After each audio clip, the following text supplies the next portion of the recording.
Olá pessoal, meu nome é Giancarlo, eu sou aluno do mestrado da UFPB e estou aqui para apresentar um artigo, um vídeo, sobre um artigo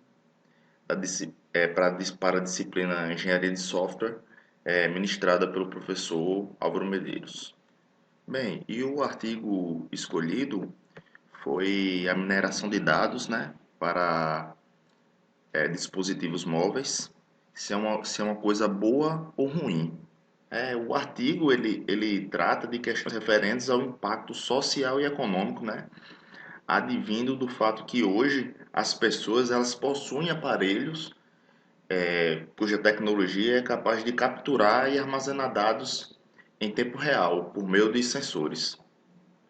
Porém, esses dados móveis, vamos dizer assim, capturados, eles podem eles podem ser de ordem pessoal, o que acaba por gerar um grande debate sobre a segurança, sua segurança e a forma como os mesmos serão utilizados. Antes de mais nada, gostaria de falar um pouco sobre o Big Data, onde podemos definir como sendo um conjunto de dados extremamente amplo e que necessitam de ferramentas especializadas para lidar com grandes volumes, de forma que toda e qualquer informação neste meio possa ser encontrada, analisada e aproveitada em tempo hábil. Simplificando isso aí, a ideia ele pode ser compreendida como a análise de grande quantidade de dados para a geração de resultados importantes, em volumes menores que dificilmente seriam alcançados. No artigo, o autor ele relata a diferença entre o Big Data antigo e o atual, onde o antigo seria como uma biblioteca, na qual possui o acúmulo de conhecimentos ao longo do século, no caso, uma espécie aí de repositório de dados, um Big Data, E que esse tipo de lugar, onde, como a gente sabe, ele possui essa informação e é difícil de ser encontrada e usada. E o conhecimento que ela possui é dado como a gente pode, o autor fala, que ele é dado como estático, pois ele só representa o passado, não o presente e nem o futuro. Já o Big Data atual, poderíamos dizer que hoje nós lidamos com os dados não estáticos, ou seja, lidamos com os dados dinâmicos. E esses dados, que são esses dados, Esses dados eles estão em constante mudança e atualizados ao longo do tempo. E todo esse conhecimento, toda essa informação que acessamos em tempo real, ele é particularmente gerado pelos dispositivos móveis, que coletam o conhecimento detalhado, sobre as pessoas, as coisas e eventos que estão acontecendo agora. É abordado também o termo de mineração de dados, que seria o processo de explorar grandes quantidades de dados à procura de padrões consistentes. Mas uma vez que tais dados eles seriam obtidos a partir de aparelhos pessoais, os dados também eles seriam de ordem pessoal e, portanto, há toda uma polêmica sobre a possibilidade dos usos dos mesmos que for de forma abusiva, uma vez que seria possível obter informações detalhadas sobre o comportamento social e até os hábitos pessoais do indivíduo portador do equipamento. Isso acaba por inflamar a questão que justifica o título do artigo. Tal mineração de dados móveis seria algo bom ou ruim? Com a evolução da tecnologia e a acessibilidade da mesma ao cidadão comum, é observada a forma como tais dispositivos podem gerar dados bastante completos referentes a esse usuário, como também a possibilidade de que os servidores eles possam coletar tais dados em tempo real e realizar suas análises. E isso ocorre pelo fato de que quando utilizamos esses dispositivos com tal capacidade tecnológica, os dados processados acabam sendo vinculados a eles. Portanto, cria-se uma espécie de perfil, como podemos dizer, do nosso costumes virtuais. O que compramos nos sites, nossa localização geográfica, colocamos também os dados, nossos dados pessoais no Facebook, como nos expressamos no Twitter, entre outras. Dessa forma, todos esses dados eles podem ser reunidos com o objetivo de tentar encontrar um padrão com o qual se possa prever nossas ações. Nós sabemos que o Google utiliza de algum algoritmo, né, que, que acaba nos mostrando algo interessante. Por exemplo, o Google usa nossos argumentos de busca e vídeos que vemos no YouTube para mostrar uma propaganda, por exemplo.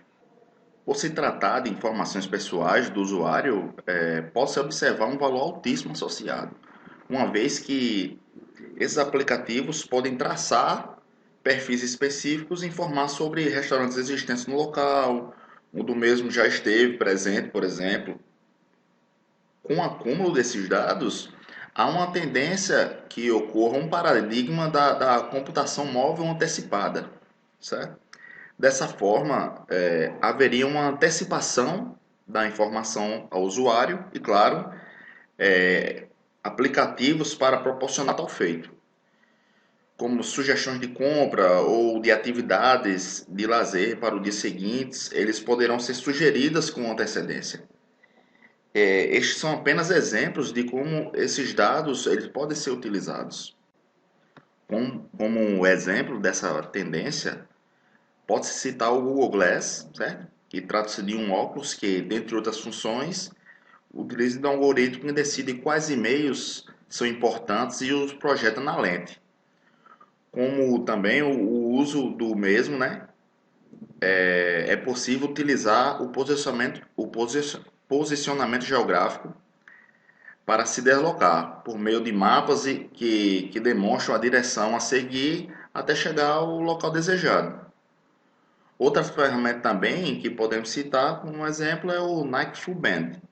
Ele trata-se de uma pulseira que mede gastos calóricos e que possui uma conexão Bluetooth que envia relatórios para aplicativos no smartphone. Então, toda essa tecnologia é dada como neutra por si, certo? Mas o uso que fazemos dela é o que pode ser positiva ou negativa. Então, toda essa informação obtida e gerada para os dispositivos móveis tem um grande valor para a sociedade em geral. E esse Big Data, ele pode ser usado para o bem, como melhorar o transporte nos países em desenvolvimento, traçar estratégias para a contenção de epidemias ou estudar a resposta social durante grandes catástrofes, como terremoto. E informação é poder. Logo, se uma empresa souber como utilizar os dados que tem em mãos, ele poderá entender como melhorar um produto, como criar uma estratégia de marketing mais eficiente, como cortar gastos e etc. Sabemos também que as empresas e outras organizações governamentais ou não, né, ele possuem a maior parte desses dados e que elas poderiam torná-las disponíveis para pesquisadores e o público em geral, como faz a Orange Data for Development Challenge, que é um site, né, que lança desafios e disponibiliza uma base de dados para o público. E esse site ele normalmente atrai grande número de programadores e pesquisadores e, além disso, incentiva o imprimir os melhores avanços tecnológicos nos algoritmos de data mining, cruzamentos de dados, e ele pode ser acessado por esse site aqui, ó, www.d4d.orange.com. Outra opção seria de analisar o comportamento de grupos por meio de dados coletados.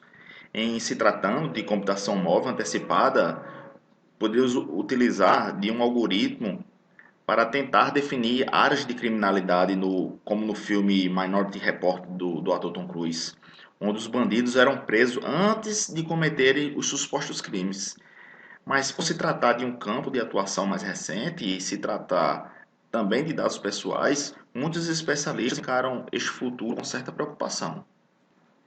A privacidade tem sido um problema fundamental para o Big Data. As pessoas estão percebendo que as informações sobre elas são recolhidas a partir dos seus telefones e armazenadas em banco de dados, né, de empresas e do governo. Eu acredito que o medo relacionado ao Big Data pode ser em relação, né, à forma de como a sociedade pode ser controlada a partir da posse dessas informações. Esse aspecto a ser analisado na questão da proteção e bom uso dos dados é papel desempenhado pelos pesquisadores e acadêmicos. No artigo, é citado como a causa de descrença de alguns o puro desconhecimento dessas tecnologias e de como isso poderia beneficiar a vida de todos. Mas por meio da conscientização coletiva sobre o tema, isso pode evitar que abusos sejam cometidos. Outra preocupação é que abusos possam ser cometidos não apenas com uma base pequena de dados, e sim com os dados passados e presentes de um indivíduo. E algoritmos, eles podem gerar dados errados a respeito desse indivíduo. Como, por exemplo, a empresa de saúde que possui um Big Data com um algoritmo preditivo que determina que um cliente, pela probabilidade, ele pode desenvolver uma doença futura. E isso pode causar impactos negativos se for usado de formas inadequadas. Nesse artigo, o autor informa que não acredita que a mineração de dados do usuário seja errada caso os dados não sejam utilizados contra ele, e que tanto os riscos quanto os benefícios do uso dessa tecnologia deveriam ser explicados aos cidadãos para que pudéssemos, né, compreender as imensas possibilidades para a utilização desse repositório de dados que hoje existe. O artigo é concluído com sugestões sobre como esses dados deveriam ser minerados de modo a comprovar grandes avanços da computação em nossa geração e que é essencial que os desenvolvedores desempenhem papéis mais importantes na proteção da privacidade, criando ferramentas que permitem aos usuários visualizar, analisar e reconfigurar políticas de dados de empresas de acordo com as necessidades e preferências. Certo? Então, é isso aí, pessoal. Valeu, obrigado, tchau.